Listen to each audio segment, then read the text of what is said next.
Good morning, fx-sabers. Alex Gordon here, bringing you the latest sabers off of my bench. That's right, there's two of them. They're identical, and they're pretty freaking sweet. Today I'm going to be showing off the negotiators that I've been working on for well over a year. The actual physical work that I've done on the sabers really only happened in the last 2 weeks or less, but the sabers were purchased in November or October, I'm not sure which, of 2011. They arrived pretty much just before Celebration 6 in August of 2012, and I wanted to have someone make a chassis for me. Here's my case of sabers. This is the one right here. Oops. I got the cutouts a little too perfect there. Just snap one of those and bring it over here. This saber, these sabers, like I said, since November of 2011, maybe even October, were in progress. No one wanted to make the parts, and they were really simple compared to what it is now. And then I got my lathe, and I thought, well, maybe I could do some of it, but I sent them off to Arkhan anyway to do a little bit of work. I don't want to go into too much detail on that because, frustratingly enough, some of the custom work was way wrong and wound up having to be redone. It was just a headache. Some of it was good, some of it was really bad. But anyway, I started this project, and I didn't have to buy the mill when I did, but I decided to go ahead and do it anyway. I wasn't planning on buying a mill yet. I didn't want to spend that much more money on tools for this hobby just quite yet. I didn't feel like I was quite there yet. But as soon as I got the mill, all my fears of that were alleviated. It really made this project shine. I don't know if I could have done it the same way without. So let's see. Each one is running a Crystal Focus version 5. Each one has a 16340 battery pack, 2-watt speaker, rectangular, bargraph in the crystal chamber, CFs here, switches, Yoda style. Well, the red button is a switch, and a Yoda Negotiator style aux switch. Custom, well, not custom, but these are upgraded brass valve purple hemis. I don't know exactly what the orbital machining ones looked like, but I know these look way better than the stock Parks ones. Let me go ahead and zoom in a little bit so you can see that. And I'll rotate it around in the light a little bit and even shine one on it. Really nice gemstone in there. I'd take that gem over an illuminated Hemi any day. And the vents came already done from Parks. This one over here is a tad quieter, I believe. Wait, which one is this? Oh, this is Juan's. This one's a tad quieter because the grip vents were cut a tad narrower, and I was afraid to widen them at all on the mill, simply because if I didn't get it perfect, there might be something showing, and I didn't want to mess with that. And, if it was a significant amount, heck yes, I would have done it. It wasn't significant. So let's go ahead and fire them up. They're both running LED engine RGBWs, the blue and green in series for the main blade, and the white for the flash and clash. So as you can hear, they're nice and loud. I'm going to throw my Mark 6 in there for a noise comparison, sound level comparison, and also a size comparison. And obviously that stand over there, that is my Mark 6 stand. Now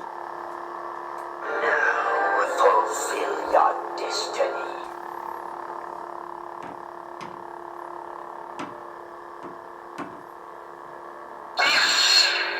It's just as polished and shiny as ever. So you can hear the Mark 6 a little bit louder, which is to be expected, given that the Mark 6 has a round speaker and actual visible sound holes.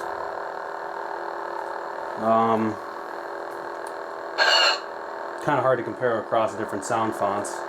but I came prepared.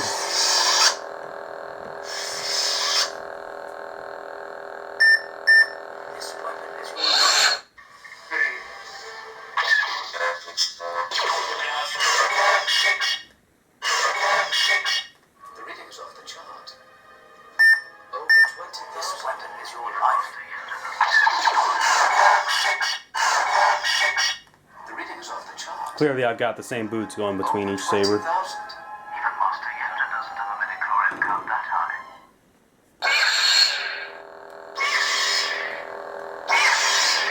So this one's the tad quieter. This one is probably 90% of the volume of the Mark 6.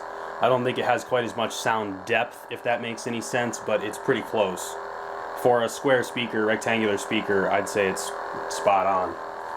You might notice that there's no retention screw in here yet. That's because I'm trying to find the 8/32 in an alloy black screw rather than a stainless silver screw, because I want it to blend in more. That was why I had it done on the flat instead of in one of the recesses. They both have it in the same spot. I'll go ahead and get this out of here.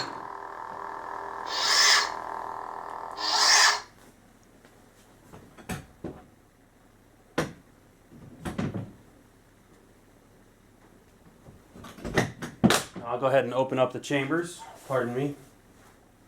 And this is one of the, I mentioned a couple times on the forums, there was quite a few variances between hilts. This is one of them. This one has a standard size CoverTech button head screw. I don't know exactly what it is. I think it's 6/32. This one has like a 10/32 screw that was turned down on a lathe. I didn't do that. It came that way. So let me go ahead and open this one. The pommel fits much more snugly on this saber here than it does on this one. So this one you can really swivel around by using the pommel. And it's swiveled around now, but you can't see it. This is the one that I'm going to swivel so that you can.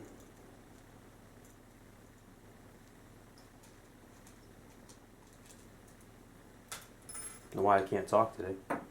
So grabbing this shroud piece here and up here at the emitter somewhere, you go ahead and swivel that around and it reveals a beautiful, beautiful chamber.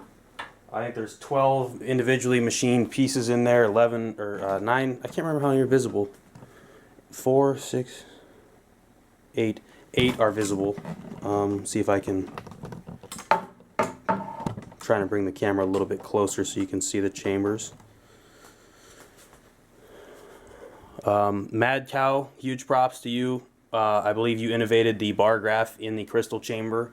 I really like that, and that was the #1 thing I made sure to have in this design. And unfortunately, oh well, since it's a different font, it doesn't matter. I guess I had the wrong bargraph animation on the one font, but again, it doesn't matter. So there's that one. Here's this one. I'll go ahead and detach the camera in a second here and get up nice and close.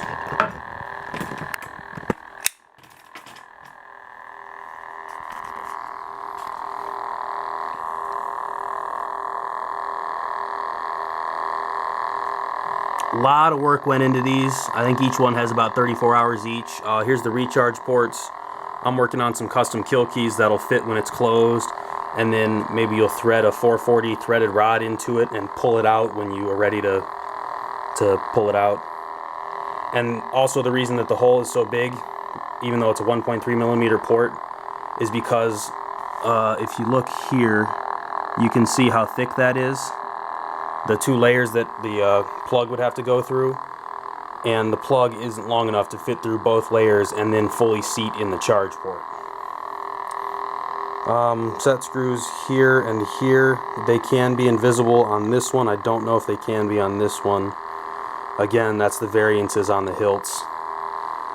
The shrouds are actually totally different. Let's see if I can show it.